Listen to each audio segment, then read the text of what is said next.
ಶ್ರೀ ಸತ್ಯಸಾಯಿ ಲೋಕಸೇವಾ ಗುರುಕುಲಂ ಆನ್ಲೈನ್ ತರಗತಿಗೆ ಹಾರ್ದಿಕ ಸ್ವಾಗತ. ವಿದ್ಯಾರ್ಥಿಗಳೇ, ಇವತ್ತು ನಾವು ಈಗಾಗಲೇ ಪೂರಕ ಪಾಠವಾಗಿರುವಂತಹ ಗಾಢ ಕತ್ತಲು ಮತ್ತು ಗುಮ್ಮಗಳು ಈ ಪಾಠದ ಬಗ್ಗೆ ತಿಳ್ಕೊಂಡಿದ್ದೀವಿ. ಇವತ್ತು ಅದರ ಪ್ರಶ್ನೋತ್ತರಗಳನ್ನು ನಾವು ತಿಳ್ಕೊಳ್ಳೋಣ ಮಕ್ಕಳೇ. ಗಾಢ ಕತ್ತಲು ಮತ್ತು ಗುಮ್ಮಗಳು ಈ ಪಾಠವನ್ನು ಬರೆದಂತಹ ಲೇಖಕಿಯ ಹೆಸರೇನು? ವಿಜಯಶ್ರೀ ಹಾಲಾಡಿಯವರು.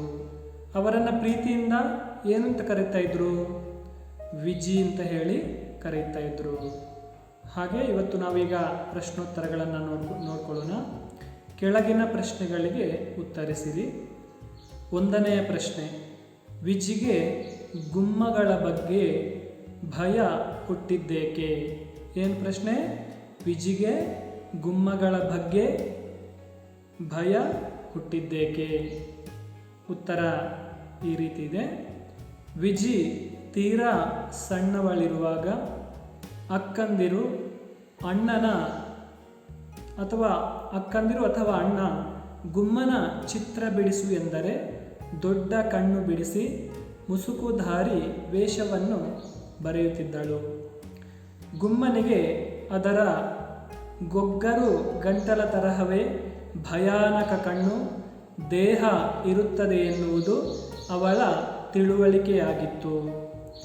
ವಿಜಿ ಚಿಕ್ಕವಳಿದ್ದಾಗ ಹಾಲು ಕುಡಿಯದಿದ್ದರೆ, ಊಟ ಮಾಡದಿದ್ದರೆ ಗುಮ್ಮ ಬರುತ್ತದೆ, ಬೇಗ ತಿನ್ನು ಎಂದು ಹೆದರಿಸಲಾಗುತ್ತಿತ್ತು. ಅವರ ಮನೆಯ ಹತ್ತಿರವೇ ಮಳೆಗಾಲದ ರಾತ್ರಿಗಳಲ್ಲಿ ಗುಮ್ಮಗಳು ಎಂದು ಸತತವಾಗಿ ಕೂಗುವುದು ಕೇಳಿ ಗುಮ್ಮನ ಕುರಿತು ಭಯ ಅವಳಲ್ಲಿ ಹುಟ್ಟಿತು. ಹಳ್ಳಿಯಲ್ಲಿ ರಾತ್ರಿಯ ಕತ್ತಲು ಹೇಗಿರುತ್ತದೆ? ಏನು 2ನೇ ಪ್ರಶ್ನೆ?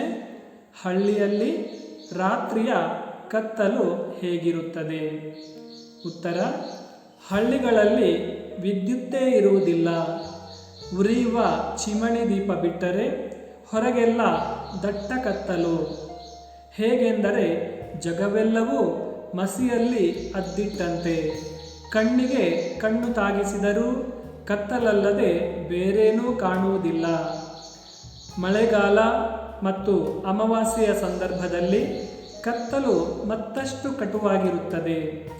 ಬೇಸಿಗೆಯ ಹುಣ್ಣಿಮೆಯ ದಿನಗಳಲ್ಲಿ ಒಳ್ಳೆಯ ತಿಂಗಳ ಬೆಳಕು ಚೆಲ್ಲಿಕೊಂಡು ಹೊರಗಿನ ಗದ್ದೆ ಗಿಡಮರಗಳು ಕಾಣುತ್ತಿರುತ್ತವೆ.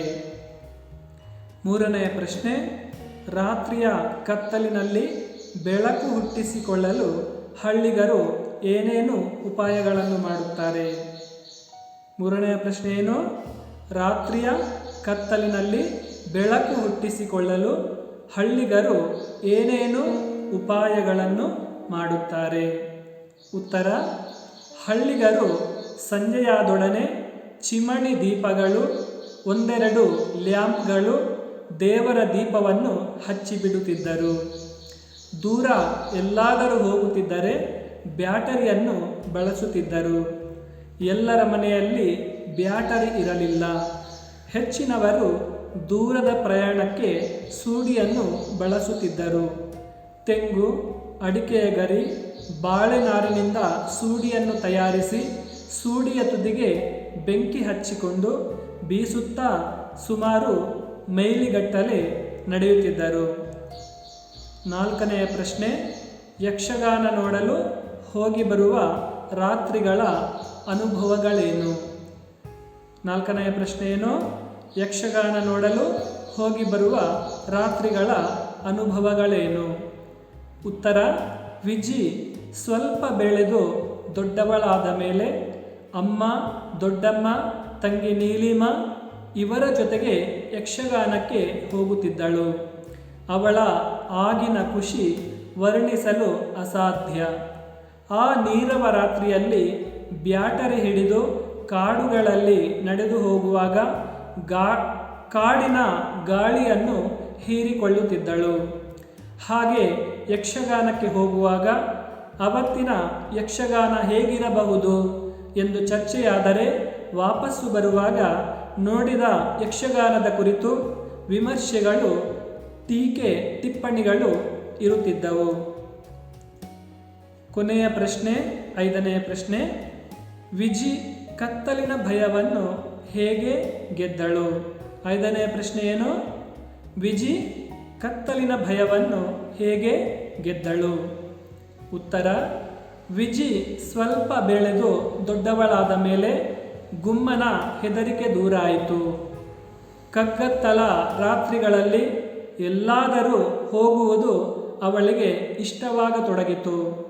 ಕಾಡು ಮತ್ತು ಕತ್ತಲಿನ ವಾತಾವರಣದಲ್ಲಿ ಬಾಲ್ಯದಿಂದಲೂ ಬೆಳೆದದ್ದರಿಂದ ತೋಟದ ತನಕ ಕತ್ತಲಿನಲ್ಲಿ ಒಬ್ಬಳೇ ಬ್ಯಾಟರಿ ಹಿಡಿದು ಹೋಗಿ ಬರುವ ಧೈರ್ಯ ಬೆಳೆಸಿಕೊಂಡಳು. 9ನೇ ತರಗತಿಗೆ ಬಂದಾಗ ರಾತ್ರಿ ಒಬ್ಬಳೇ ಉಪ್ಪರಿಗೆಯಲ್ಲಿ ಕತ್ತಲನ್ನು ದಿಟ್ಟಿಸುತ್ತಾ ಮಲಗುವುದು ಅವಳಿಗೆ ಅಭ್ಯಾಸವಾಗಿತ್ತು. ಹೀಗೆ ಅವಳು ಕತ್ತಲಿನ ಭಯವನ್ನು ಗೆದ್ದಳು.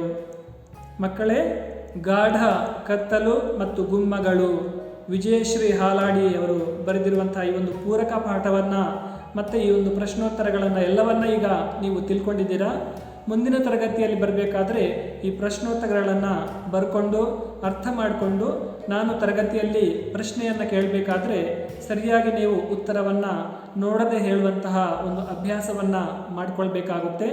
ಮುಂದಿನ ತರಗತಿಯಲ್ಲಿ ಮತ್ತೆ ಹೊಸ ಪಾಠಗಳ ಬಗ್ಗೆ ಅಥವಾ ಪದ್ಯಗಳ ಬಗ್ಗೆ ತಿಳ್ಕೊಳ್ಳೋಣ ಅಂತ ಹೇಳುವಂತಹ ಮಾತನ್ನು ಹೇಳುತ್ತಾ ಇವತ್ತಿನ ಈ ಒಂದು ತರಗತಿಯನ್ನು ಇಲ್ಲಿಗೆ ನಿಲ್ಲಿಸೋಣ. ಧನ್ಯವಾದಗಳು.